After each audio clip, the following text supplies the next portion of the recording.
Bonjour les amis cinéphiles. Aujourd'hui je voulais parler d'une découverte vraiment récente, d'un gros coup de cœur que j'ai eu pour un film qui est sorti en salle, pas un film en DVD ou un film que j'ai découvert à la télé, mais un film vraiment que j'ai découvert en salle qui a été une petite claque, pardon,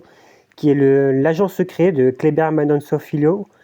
qui est je crois le troisième, quatrième film de ce réalisateur-là. J'avais juste vu Bakuro avant de lui, j'ai pas vu son documentaire qu'il a fait entre les deux. Mais ouais, c'est un réalisateur que je trouve passionnant, mais personnellement, j'avais été un peu déçu par Bakuro. J'avais trouvé qu'il y avait un côté un peu démonstratif et peut-être un peu racoleur, avec une utilisation un peu d'un style à la Carpenter que j'avais trouvé un peu factice. Mais j'avais trouvé les mélanges entre le folklore, la capoeira, le côté mystique, le côté politique, la critique aussi de l'impérialisme américain assez intéressant.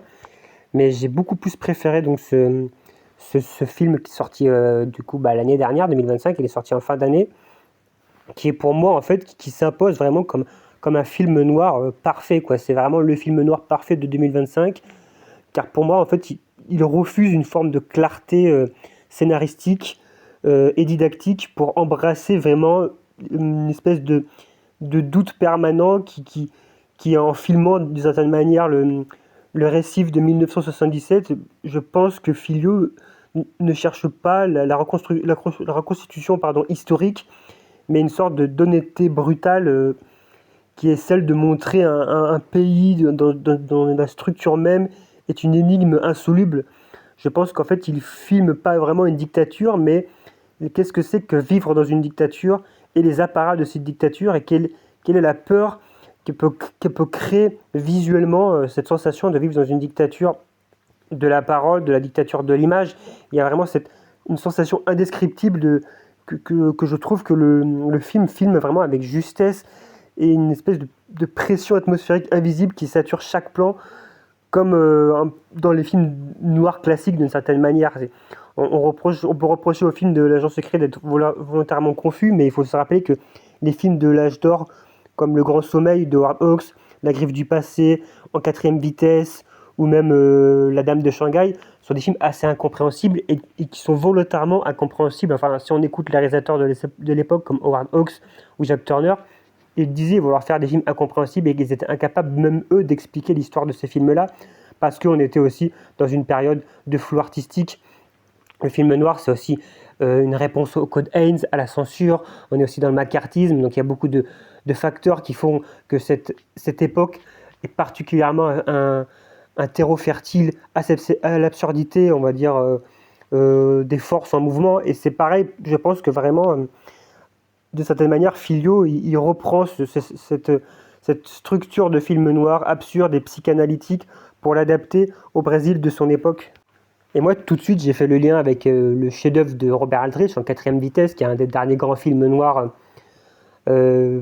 on va dire de l'âge d'or classique, qui est sorti au milieu des années 50, avec cette histoire de cadavre aussi qu'on retrouve dans L'Agent secret. On a ce cadavre en début de film, on ne sait pas est-ce que c'est le personnage principal, est-ce que c'est un rêve, est-ce qu'il est dans un espèce d'entre-deux, comme le personnage, je ne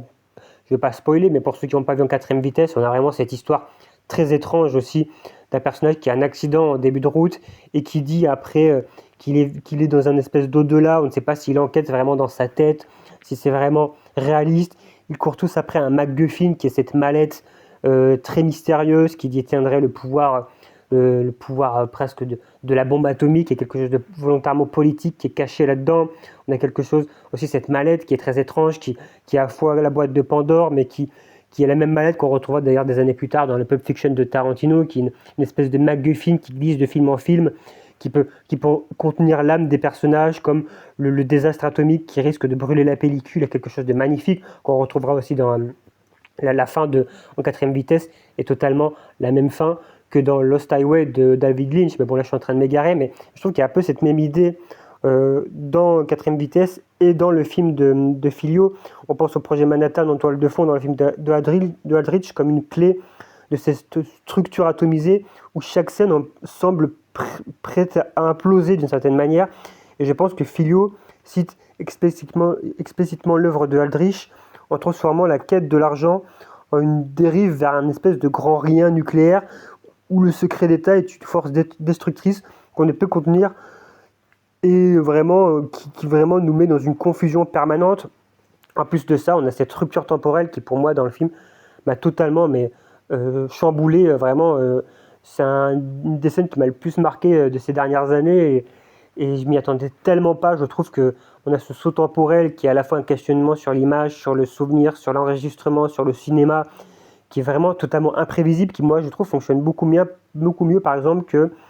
un film que moi, j'ai pas trop aimé, mais que je sais beaucoup de gens ont aimé, qui est La Zone d'intérêt de Glazer, qui finissait sur aussi un saut temporel qui, pour moi, m'apparaît assez artificiel et qui, pour moi, soulignait un propos qu'on avait déjà un peu compris, alors que dans le film de Filio, ça sort de nulle part et c'est une puissance hallucinante. Bon, on a aussi cette, euh, on a toute cette métaphore du Brésil, de Bolsonaro, qui est vraiment filigrane, qui était déjà un peu dans Bakuro, mais qui est là encore plus explicite, mais qui retravaille un petit peu le passé, le présent du Brésil. Bon, après, je ne suis pas assez calé en histoire du Brésil pour vraiment rester sur ces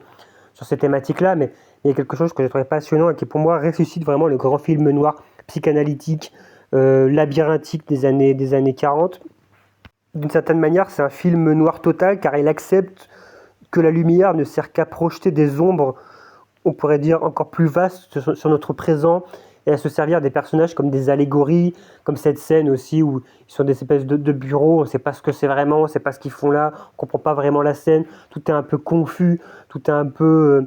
on pourrait dire, métaphorique, il y a quelque chose vraiment de passionnant, puis aussi toujours cette petite critique aussi en arrière-plan de l'impérialisme américain, on a les dents de la mer qui est en arrière-plan avec cette jambe tueuse qui est complètement folle, qui quelque chose presque qui viendrait du pulp, qui viendrait du serial. Moi, je ne sais pas pourquoi j'ai pensé à Nice Guys de Shane Black avec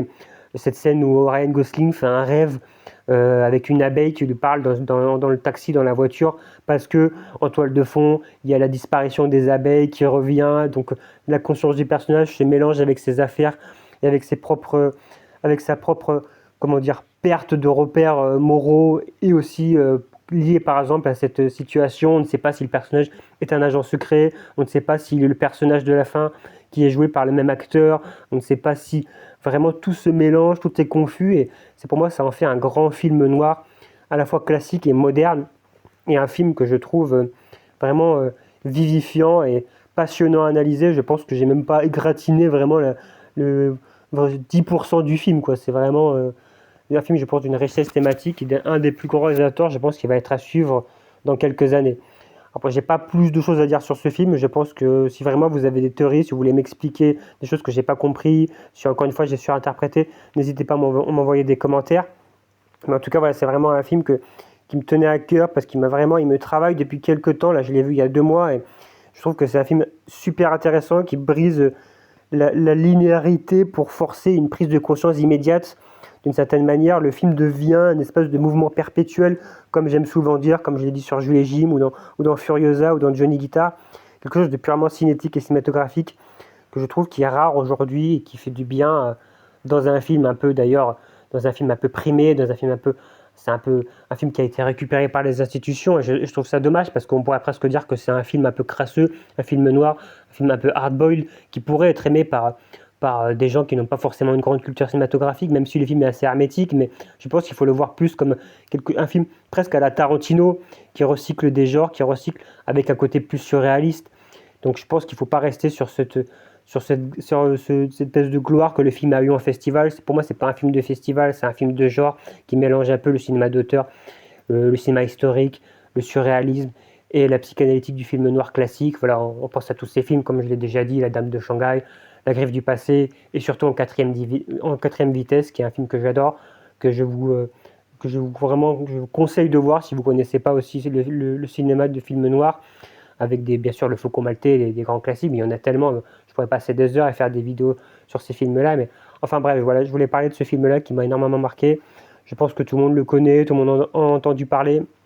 Moi, je le conseille énormément et je pense que j'ai dit à peu près tout ce que je voulais dire sur ce film et tout ce qui me trottait dans la tête autour de ce film.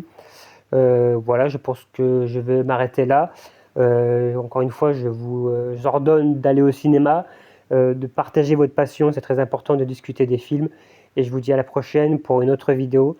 Et donc à plus.